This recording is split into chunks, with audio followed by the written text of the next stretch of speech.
अस्सलाम वालेकुम एवरीवन। तो हम लोग जो अगला टॉपिक डिस्कस करने लगे हैं इन आरजेडी सर्जरी और पेनक्रियाज, दैट इज पेनक्रियाटिक सूडोसिस। ये भी आपका फर्स्ट लाइन टॉपिक्स में आता है और ये आपने अच्छे से इस वजह से करना है कि इसका भी सिनेरियो आया करता है। बहुत सिंपल सी बात होती है कि आपके पास इसमें जो पेशेंट प्रेजेंट करते हैं ये पेनक्रियाटिक सूडोसिस पहले है क्या, पहले तो पता चले सूडोसिस्ट क्या है। ठीक है, सूडो पेनक्रियाटिक सिस्ट या पेनक्रियाटिक सूडोसिस्ट दोनों ऑलमोस्ट मतलब एक ही तरह के नाम होते हैं, दोनों इस्तेमाल किए जा सकते हैं।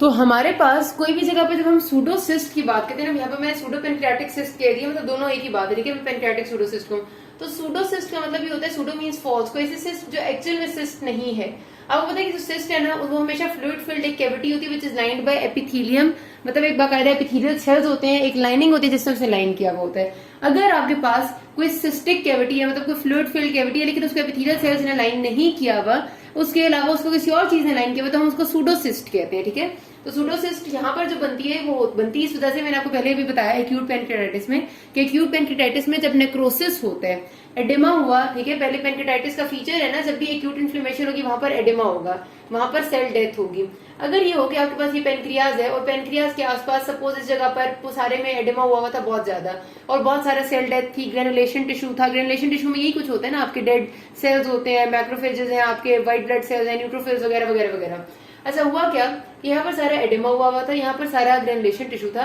तो ये सारा एडेमा आहिस्ता आहिस्ता रिजोल्व करता गया, कुछ में फाइब्रोसिस होगी, कुछ एरिया था जहां पर वही फ्लूइड और जो सारा नेक्रोटिक मटेरियल था वो रह गया और उसको सराउंड कर लिया एक ग्रेनुलेशन टिश्यू ही की वॉल ने, मतलब वही जो सेल्स थे, वही जो ग्रेनुलेशन टिश्यू था, उसने एक फ्लूइड को एरिया को, जहां जिसमें थोड़ा बहुत फ्लूइड भी होगा, मैक्सिमम बल्कि फ्लूइड होगा, कुछ थोड़े बहुत सेल्स भी होंगे, नेक्रोटिक सेल्स होंगे, उसको सराउंड कर लिया और एक कैविटी सी बन गई। इसको हम कहेंगे सूडोसिस्ट, क्योंकि इसमें आपके पास बेसिकली, अगर मैं सही लफ्ज बताऊं ना, तो सूडोसिस्ट के लिए एक्चुअल वर्ड होता है ऑर्गेनाइज्ड नेक्रोटिक टिश्यू। ठीक है, ज्यादा प्रॉपरली इसके लिए हम इस्तेमाल करें तो वो ज्यादा अच्छी बात है कि ऑर्गेनाइज्ड नेक्रोटिक टिश्यू, के एक टिश्यू था जो नेक्रोटिक था और उसको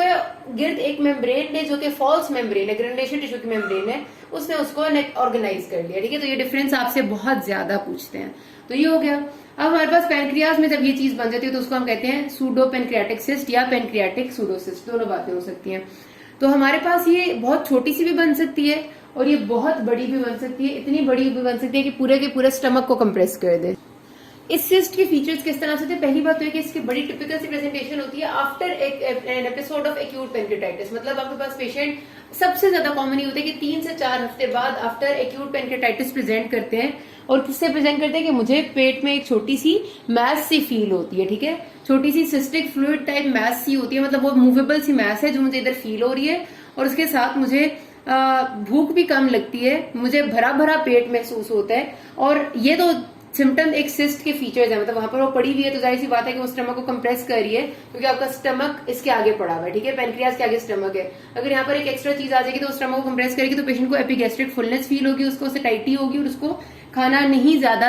खाने का दिल करेगा, भूख नहीं लगेगी। अगर ये इतनी ज्यादा हो कि आपके पास आगे पड़े हुए स्टमक को ये पूरा पूरा कंप्रेस कर दे, पूरा इसका बंद कर दे वॉल को, तो पेशेंट को गैस्ट्रिक आउटलेट ऑब्स्ट्रक्शन के फीचर्स आते हैं, गू के फीचर्स आते हैं जो हमने पहले पढ़े हुए हैं कि पेशेंट को बिल्कुल एकदम से, वो एकदम तो नहीं लेकिन जब गैस्ट्रिक आउटलेट ऑब्स्ट्रक्शन हो जाएगी तो आहिस्ता आहिस्ता उसको वॉमिटिंग, हिक्कअप्स और ये सब कुछ होगा, और मैं जो हम पढ़ चुके हैं पहले वही बातें हैं। अच्छा, उसके अलावा अगर सिस्ट ऐसी जगह पर पड़ी हुई है कि ये आपकी आके बाइल डक्ट्स को कंप्रेस करिए तो पेशेंट की बाइल डक्ट कंप्रेस हो जाएगी तो उसको ऑब्स्ट्रक्टिव जॉन्डिस के फीचर्स आएंगे, dark coloured urine, clay coloured stool, तो ये सारी कॉम्प्लिकेशंस हैं जो सिस्ट कर सकती है। अगर एक छोटी सी सिस्ट है जो पीछे पड़ी हुई है सिंपली और पेशेंट को भी कोई खास मसला नहीं करी तो वो पड़ी भी रह सकती है और आहिस्ता आहिस्ता खुद ही खत्म हो जाएगी। थोड़ी सी बड़ी है तो सबसे पहले पेशेंट को वो एपिगैस्ट्रिक फुलनेस और पेट भरने की फीचर्स करेगी, ज्यादा बड़ी हो जाएगी तो फिर गैस्ट्रिक आउटलेट ऑब्स्ट्रक्शन और आपके ऑब्स्ट्रक्टिव जॉन्डिस के फीचर्स आएंगे। तो ये पेशेंट की कंप्लेन्स होती हैं। ठीक है, पेनक्रियाटिक सूडोसिस में मैस के साथ आता है पेशेंट, और आपका जो डायग्नोसिस यहाँ पर आप स्टेब्लिश करते हैं वो जाहिर सी बात है कि आपका सिर्फ क्लिनिकल बेसिस पे कंफर्म नहीं हो सकता। हाँ, अगर आपको वो सिनेरियो में कभी भी देंगे ना तो ये बात याद रखना, वो बताएंगे कि इससे पहले पेशेंट को 3 से 4 हफ्ते पहले एक एक्यूट पेनक्रियाटाइटिस का एपिसोड हुआ था, इसके बगैर वो आपको कभी भी सिनेरियो में नहीं देंगे। ठीक है, ये याद रखना है। डायग्नोसिस हम अल्ट्रासाउंड करते हैं, अल्ट्रासाउंड पे हमें नजर आता है कि एक सिस्टिक कैविटी पड़ी हुई है अंदर, लेकिन फिर वही बात है कि क्योंकि स्टमक के आगे तो इतना क्लियर नजर नहीं आता, सीटी स्कैन करेंगे, सीटी स्कैन पे आपको इतना बड़ा सिस्ट भी मिल सकता है। अक्सर बाद में भी आपको तस्वीर भी दिखा देती हूँ, बहुत बड़ी बड़ी सिस्ट भी मिलती हैं आपको सीटी स्कैन पे, बड़ी क्लियर नजर आती हैं। अब सिर्फ मसला ये होता है कि सीटी स्कैन में हमें ये कंफर्म नहीं होता कि क्या ये वैसे ही एक ग्रेनुलेशन टिश्यू की सिस्ट बन गई, या फिर ये कोई सिस्टिक नियोप्लाज्म है, क्योंकि पेनक्रियाज में सिस्टिक नियोप्लाज्म भी तो हो सकता है कि ये आपका कोई कार्सिनोमा डेवलप हो रहा हो, उसकी ये कैविटी हो। तो आपको सीटी स्कैन पे ये चीज क्योंकि कंफर्म नहीं हो पाती, आपको सिर्फ ये पता चलता है कि सिस्ट है, तो हम क्या करते हैं कि हम इसको अल्ट्रासाउंड गाइडेड एस्पिरेशन करते हैं सिस्ट की, मतलब हम ऊपर से सीटी स्कैन या अल्ट्रासाउंड गाइडेड देख रहे होते हैं और उसके साथ हम नीडल से सिस्ट के कंटेंट्स को एस्पिरेट करते हैं। एस्पिरेट करके हम इनको चेक करते हैं लैब में जाके, और लैब में हम इनमें क्या चेक करते हैं, सिस्टिक फ्लूइड में, क्योंकि जाहिर है सिस्ट का सारा फ्लूइड निकलेगा, फ्लूइड में हम अमाइलेज का लेवल भी चेक करते हैं और हम CEA का लेवल भी चेक करते हैं। CEA का मतलब होता है कार्सिनो एम्ब्रियोनिक एंटीजन, ठीक है, ये आपका ट्यूमर मार्कर है, कार्सिनो embryonic antigen is your tumour marker. तो हम सिस्टिक फ्लूइड को ले जाते हैं और हम इसमें दोनों चीजें चेक कर लेते हैं। अगर अमाइलेज का लेवल ज्यादा है, इसका मतलब ये है कि ये आपका एक्यूट पेनक्रेटाइटिस के बाद जो आपकी एक सूडोसिस्ट बन जाती है वो वाली चीज है, क्योंकि आपको पता है कि एक्यूट पेनक्रेटाइटिस में अमाइलेज ज्यादा होता है और उसके ही उस वक्त जब अमाइलेज ज्यादा था उस वक्त सिस्ट बनी थी, इस वजह से इस सिस्ट के कॉन्टेंट्स में अमाइलेज का लेवल बहुत ज्यादा है, तो वो आपका सिंपल सिस्ट होगी। लेकिन अगर आपका कार्सिनो एम्ब्रियोनिक एंटीजन ज्यादा है तो इसका मतलब है कार्सिनोमा है पेशेंट का, मतलब ये सिस्टिक नियोप्लाज्मा है, सिंपल सिस्ट नहीं है। इस तरह आपका डायग्नोसिस एस्टेब्लिश हो जाता है। और उसके साथ अगर आपकी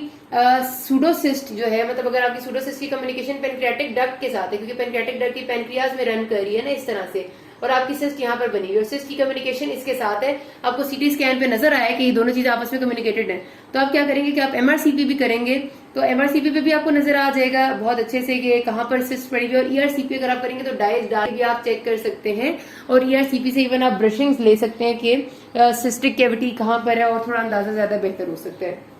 ठीक होगी।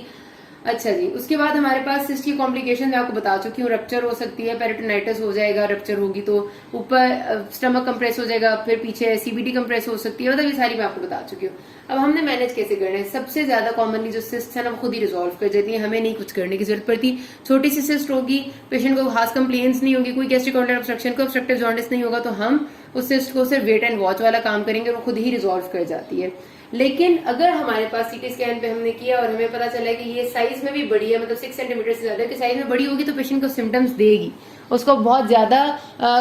एपिगैस्ट्रिक फुलनेस होगी, उसको हो सकता है कि बहुत ज्यादा ऑब्स्ट्रक्शन की फीचर्स।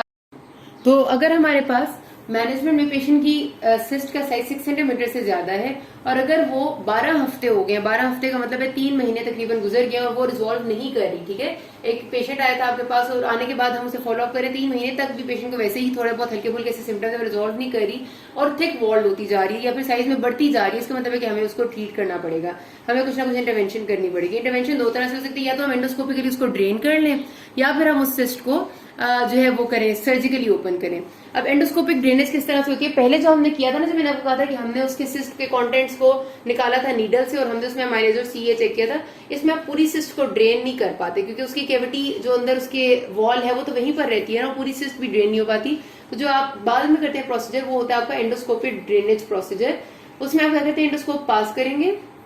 और एंडोस्कोप के जरिए ही आप वो ज़ाहिर endoscope all the way along pass करके वो आप चले जाएंगे सिस्ट के अंदर ले जाएंगे और सिस्ट के और जो स्टमक है उन दोनों के दरमियान में आप एक स्टेंट डाल देते हैं, एक कनेक्शन एस्टेब्लिश कर देते हैं एंडोस्कोपिकली, ठीक है। ये आपकी स्टमक है और सपोज करें कि इस तरफ उसकी सिस्ट पड़ी हुई है, दोनों के दरमियान में आप एक कनेक्शन एस्टेब्लिश कर देते हैं, एक स्टेंट डाल देते हैं, उस स्टेंट से एक रास्ता बन जाते हैं दोनों के दरमियान में और सारे सिस्ट के कंटेंट स्टमक में ड्रेन हो जाते हैं और वो ड्रेन होते रहते हैं जब तक वो बनते रहेंगे और जब वो पूरे खुद ही ड्रेन हो जाएंगे तो आहिस्ता आहिस्ता करके वो कैविटी खत्म हो जाएगी और वो रास्ता भी बंद हो जाएगा। ये होता है एंडोस्कोपिक ड्रेनेज। और अगर ये पॉसिबल नहीं है तो फिर हम ओपन ड्रेनेज करते हैं। ओपन में भी हमने क्या करना होता है कि हम खोलते हैं और उसके बाद हमने सबसे पहले हमारे पास क्या आ जाएगा, स्टमक पड़ा हुआ होगा ना आगे ऐसे करके, तो हम स्टमक की इंटीरियर वॉल को खोलेंगे, इंसिजन देंगे। उसके बाद हम पीछे पहुंचेंगे तो स्टमक की पोस्टीरियर वॉल को खोलेंगे, इंसिजन देके। पोस्टीरियर वॉल को खोलेंगे तो उसके पीछे पड़ा हुआ होगा पेनक्रियाज और सिस्ट, तो हम सिस्ट को ओपन करके सिस्ट और स्टमक की पोस्टीरियर वॉल के दरमियान में सूचर्स लगा देते हैं। उसको हम कहते हैं उसी तरह से जिस तरह मैंने भी आपको बताया था कि हम स्टेंट डाल देंगे एंडोस्कोपिकली, इसी तरह हम सिस्ट और स्टमक के दरमियान में एक कनेक्शन एस्टेब्लिश कर देंगे। इस प्रोसीजर को कहते हैं सिस्टोगैस्ट्रोस्टमी। सिस्ट और स्टमक के दरमियान में कनेक्शन बनाने को कह रही है सिस्टोगैस्ट्रोस्टमी। इस तरह ये होगा कि वो सिस्ट स्टमक में ड्रेन होती रहेगी जब तक वो है और जब वो खत्म हो जाएगी तो रास्ता भी खुद ब खुद ही बंद हो जाएगा। अगर सिस्ट ऐसी लोकेशन में पड़ी हुई कि वो ड्यूडेनम के ज्यादा करीब है तो फिर हम ड्यूडेनम के जरिए जाते हैं और ड्यूडेनम और सिस्ट के दरमियान में रास्ता बना देते हैं, उसको हम कहते हैं सिस्टोड्यूडेनोस्टमी। ठीक है, करना हमने यही होता है। हम ये नहीं है कि सिस्ट को ड्रेन करके और फिर हम उसको रास्ता दोबारा ना बना बंद कर दें, उससे खतरा ये होता है कि आपका दोबारा से फ्लूइड कलेक्शन ना हो जाए। तो आप एक रास्ता बना देते हैं और वो खुद ही ड्रेन होता रहता है, जब पूरा हो जाएगा तो बंद हो जाएगा। तो this is all about your pseudocyst. इसकी आपको मैनेजमेंट जो है वही याद होनी चाहिए, और उसके साथ आपको इसके क्लिनिकल फीचर्स, जिसमें आपकी सबसे बड़ी बात होगी कि patient presented to you with a mass in epigastric region that is movable, soft and movable mass in epigastric region with the symptoms of epigastric fullness, and उसके साथ कहेगा कि the patient had a previous episode of, नहीं, patient के साथ उसके साथ हो सकता है कि उसको गैस्ट्रिक आउटलेट ऑब्स्ट्रक्शन के फीचर्स हो, and 3 weeks back he had an acute attack of acute pancreatitis. ये आपका इस तरह का सिनेरियो आता होता है। ठीक हो गया? किसी कोई मसला हो can ask me. Thank you.